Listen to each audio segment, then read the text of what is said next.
প্রিয় বন্ধুরা, সবাইকে পবিত্র ঈদ উল ফিতরের দ্বিতীয় দিনের শুভেচ্ছা। এই মুহূর্তে আমি যুক্ত আছি জাতীয় শহীদ মিনার থেকে, যেটা বলা যায় যে ঢাকা বিশ্ববিদ্যালয় কেন্দ্রীয় শহীদ মিনার থেকে।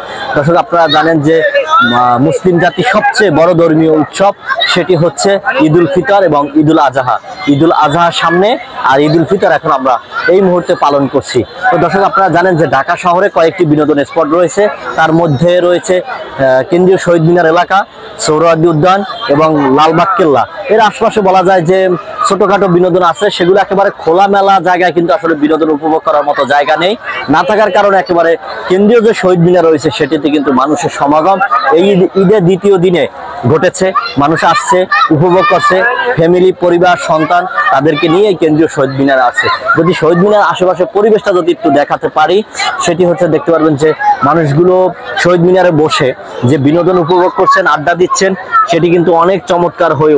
কারণ দেখা যাচ্ছে যে আশপাশে আসলে বিনোদন স্পট তেমন না থাকার কারণে কিন্তু মিনার এলাকায় কিন্তু মানুষ সেভাবে তারা ছেলে সন্তান কিংবা স্ত্রী, আত্মীয় স্বজন, বন্ধু বান্ধব সবকিছু নিয়েই কিন্তু তারা আসছেন এবং প্রতিনিয়ত তারা এই বিনোদনগুলো উপভোগ করছেন।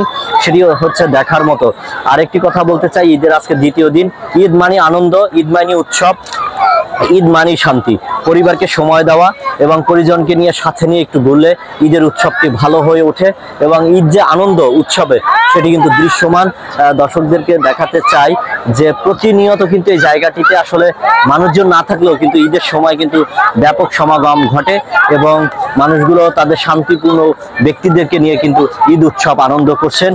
যদি এর পাশাপাশি একটু বলতে চাই আপনাদেরকে, সন্ধ্যা যখন ঘনিয়ে আসছে, যদি একটু এর ফাঁকে আপনাদেরকে বলতে চাই, একদম যখন দুপুর থেকে ঠিক বিকালটি গড়িয়ে আসছে, বিকাল যখন ঘনিয়ে আসছে ঠিক তখন কিন্তু মানুষের সমাগম এই জায়গাটিতে বেড়ে চলছে এবং মানুষ গল্প করছে, পরিবারকে সাথে নিয়ে আড্ডা দিচ্ছে এবং অনেক ধরনের হরেক রকমের যে খেলনা রয়েছে সেগুলো ক্রয় করে দিচ্ছেন এবং সেটা তার পাশাপাশি যারা এখানে বেচা বিক্রি করেন তাদেরও দুই টাকা আয় রোজগার হচ্ছে, কারণ তারা এখানকার যারা দর্শনার্থীরা আসছেন তাদের কাছে কিন্তু বিক্রি করতে পারছেন।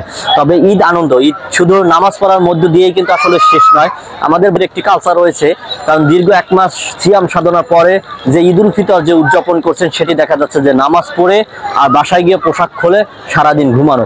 আসলে এটি কিন্তু না, অন্যান্য ধর্মে কিন্তু রয়েছে, দেখা যাচ্ছে যে তাদের উৎসবগুলো কিন্তু সপ্তাহ ব্যাপী চলছে আর আমাদের উৎসব 2-1 দিনের মধ্যেই কিন্তু শেষ হয়ে যাচ্ছে।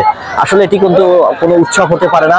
আমরা প্রত্যাশা করি যে সাধারণ মানুষ, বিনোদন প্রেমীরা তারা বিনোদন উপভোগ করবেন, পরিবার পরিজন সাথে নিয়ে আসবেন, বিভিন্ন জায়গায় যাবেন, শান্তিপূর্ণভাবে ঈদের যে উৎসবটি সেটি তারা গ্রহণ করবেন এবং কেটে যাবে দিন। এই জন্যই বলা হয় যে ঈদের উৎসব আনন্দ ছড়িয়ে পড়ুক প্রতিটা ঘরে ঘরে। যারা এখনো ঘরবন্দি তারা বেরিয়ে আসতে পারেন খোলামেলা জায়গায়, দক্ষিণা বাতাস গ্রহণ করলে এমনিতে আপনার মন নিশ্চিত ভালো হয়ে যাবেন। অনেক সময় দেখা যাচ্ছে অনেকেই মন খারাপ করে বসে আছেন বাসায়, তো আপনারা চলে আসুন, ঈদ উৎসব উপভোগ করুন, কারণ ঈদের আনন্দ উৎসব থাকে 1 সপ্তাহ ধরে। সেই 1 সপ্তাহ হয়ে উঠুক সবার হৃদয়ে, আনন্দ উৎসবে ভরে উঠুক প্রাণ। আমরা যেন এই আনন্দের মধ্য দিয়ে আগামী একটি স্বপ্নময় সোনার বাংলাদেশ গড়ে তুলতে পারি। সেই উৎসব আনন্দ ছড়িয়ে পড়ুক, আমাদের দেশপ্রেমে উদ্বুদ্ধ হয়ে সুন্দর একটি সমাজ গঠন করতে পারি এবং সবাইকে ঈদের দ্বিতীয় দিনের শুভেচ্ছা জানিয়ে এই কেন্দ্রীয় শহীদ মিনার থেকে যুক্ত ছিলাম আমি আলামিন এম তাহিদ। পরবর্তী ভিডিওতে আপনাদেরকে স্বাগত। যদি অবশ্যই ভালো লাগে ভিডিওটি শেয়ার করবেন, পাশে থাকবেন। আল্লাহ হাফেজ।